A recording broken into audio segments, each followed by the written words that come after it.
ശരത്ത് പണം മോഷ്ടിച്ചതറിഞ്ഞ് രേവതിയുടെ വീട്ടിലെത്തുന്ന ചന്ദ്രമതി രേവതിയെയും കുടുംബത്തെ അപമാനിക്കുകയും ശരത്തിനെ പോലീസിൽ ഏൽപ്പിക്കാൻ ഒരുങ്ങുകയും ചെയ്യുന്നു. തുടർന്ന് നാട്ടുകാർ ഇടപെടുന്നതോടെ ചന്ദ്രമതി അവിടെ നിന്നും പോകുന്നു. ശേഷം രേവതിയുടെ ജീവിതം നശിപ്പിച്ചതിന് എല്ലാവരും ചേർന്ന് ശരത്തിനെ വീണ്ടും കുറ്റപ്പെടുത്തുകയും ദേവു ശരത്തിനെ തല്ലുകയും ചെയ്യുന്നു. ശേഷം സച്ചിയേട്ടൻ്റെ ഫോണിലായിരുന്നു ഈ വീഡിയോ ഉണ്ടായിരുന്നതെന്നും ഞാൻ കാശ് മോഷ്ടിച്ച വിവരം സച്ചിയേട്ടൻ അറിയാമായിരുന്നുവെന്നും അതിൻ്റെ പേരിലാണ് സച്ചിയേട്ടൻ എൻ്റെ കൈ ഒടിച്ചതെന്നും ആരെയും വേദനിപ്പിക്കാതിരിക്കാൻ വേണ്ടിയാണ് സച്ചിയേട്ടൻ അത് മറച്ചു വെച്ചതെന്നും ശരത്ത് പറയുന്നതോടെ രേവതിയടക്കം എല്ലാവരും ഞെട്ടിപ്പോവുകയും സച്ചിനെ കുറ്റപ്പെടുത്തിയതോർത്ത് എല്ലാവരും വിഷമിക്കുകയും ചെയ്യുന്നു.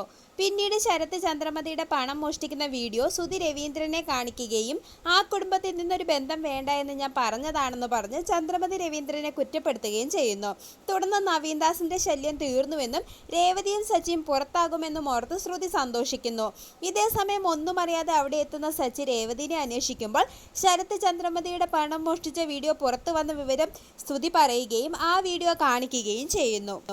ഇത് കണ്ട് സച്ചി ഞെട്ടിപ്പോകുന്നു. തുടർന്ന് ചന്ദ്രമതി ദേഷ്യപ്പെടുകയും രവീന്ദ്ര ശരത്തിനെ കുറ്റപ്പെടുത്തുകയും ചെയ്യുന്നു. ശേഷം രേവതിയെ കൂട്ടിക്കൊണ്ടുവരാൻ ഒരുങ്ങുന്ന സച്ചിനെ ചന്ദ്രമതി തടയുകയും ഞാൻ അവളെ ഇവിടെ കേറ്റില്ലെന്നും പറയുന്നു.